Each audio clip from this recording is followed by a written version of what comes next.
My husband's work trip didn't add up. When I followed him, my world fell apart.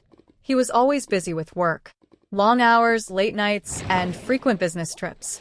I admired his ambition and trusted him completely until the cracks started to show. One morning, he told me he'd be out of town for a few days, attending a critical work meeting. I kissed him goodbye, packed him a lunch for the road, and wished him good luck. But later that day, I bumped into one of his coworkers at the grocery store. "Oh, I thought everyone was working locally this week," she said casually when I mentioned his trip. My stomach dropped. I tried to push the doubt aside, but it gnawed at me. That night, I called the hotel he was supposed to be staying at. The receptionist told me there was no reservation under his name. Something wasn't right. My heart raced as I pulled up the location-sharing app we'd installed on our phones a year ago. His wasn't in another city. It was at a hotel just 15 minutes away. The next day, I drove to the address, my mind racing with possibilities.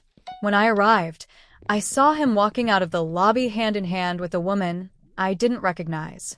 She was laughing, leaning into him like they were a couple. He froze when he saw me standing there.